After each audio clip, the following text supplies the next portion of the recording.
Hop, assalomu alaykum. YouTube kanalimiz kuzatuvchilari. Bugun 21 avgust. Juma kuni 2026-yil sanasida xonadon uchun quyosh panel qo'yish uchun kelganmiz, tashrif buyurganmiz. Manzilimiz Qashqadaryo viloyati Yakkabog' tumani. Ko'rib turishingiz mumkin. Oqtosh mahallasidamiz. 2023-yilda xonadonga 5 kilovatlik quyosh panel stansiyasi qo'yilgan. 9 dona Astro Energy modeliga tegishli. O'shandan beri panellar ko'rib turishingiz mumkin, umuman yuvilmagan.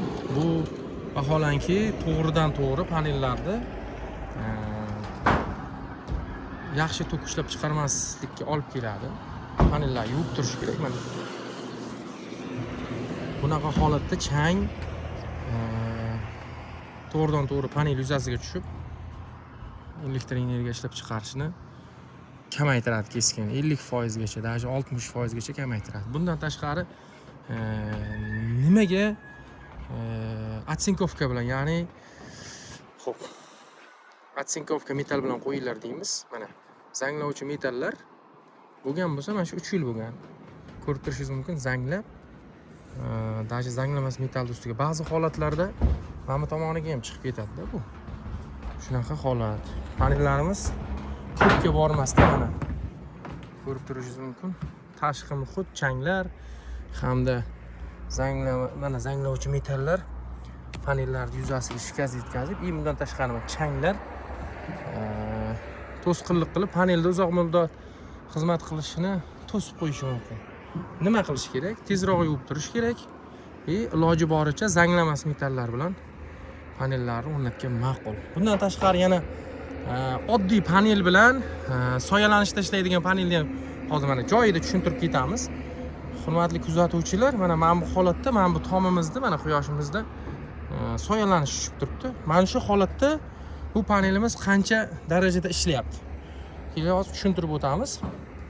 Aytaylik, 600 vatlik panel bo'ladigan bo'lsa, bu N-type holatda buni texnologiyasi shunaqaki, yarimigacha, agar mana bu yerga soyalanish tushsa, panel yarimi o'chirib qo'yiladi. Yarimi ishlaydi. Nimaga? Soyalanish bo'lgan joyda birinchi o'rinda xavfli bo'ladi juda ham. Hotspot bo'ladi, qizish. Ya'ni panellarda qizish yuzaga keladi. O'shani hisobiga panellar yarim o'chirilib texnologiyasi bu yoq ishlaydi. Ya'ni 600 vatt bo'lsa, 300 vatt. Teng bo'l mana bunday chang holatlar bo'lsa, undan ham kam panelda tok ishlab chiqarishini kamaytiraveradi. Shuning uchun ko'p holatlarda mana shunaqa soya tushadigan joylarga maslahat beramiz. Soyalanishga yaxshi ishlaydigan panellar bor. Hozirgi kunda masalan Jinsolarda ham bor, Longida ham bor, Haymoy X10 versiyasida bor. Shunaqa gaplar, mana zanglash. Ko'rib turibsizlar panellar. Hozir orqa tarafini ko'rsatamiz.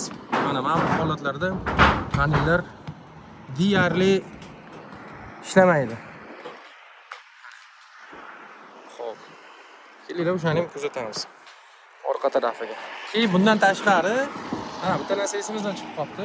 Hurmatli do'stlar, hech kimni ishini yomonlash niyatimiz yo'q, lekin bitta narsani tushunishinglarni xohlaymiz. Panel o'rnatuvchi akalar, ustalar, biz hech kimni ishini qoralab, yomonlash niyatimiz yo'q, lekin qilganga yarasha yaxshi sifatli, egasi ham, xonadon egasi ham foydalanadigan qilib, chiroyli qo'yib ketamiz. Mana shu holatda panellarimiz, bitta narsa aytishimiz mumkin, teskari holatda qo'yilgan. Mana ko'rishingiz mumkin. Bu panelda berkasi endi 3 yildan beri yuvilmagan. Mana hozir ko'rsatib o'tamiz. Mana endi kelinglar, hammasi shunaqa mana pastga qaratib qo'yilgan. Mana ko'rib turibsizlar? Mana bunisi ham shunisi. Mana bu panel teskari qo'yilgan. Sababi mana. Endi qarang.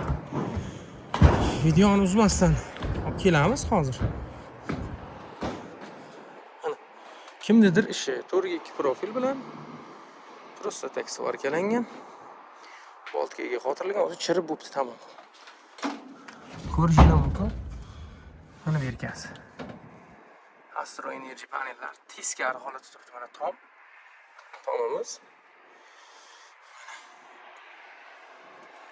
teskari holatda. Hammasi shunaqa. Shuning uchun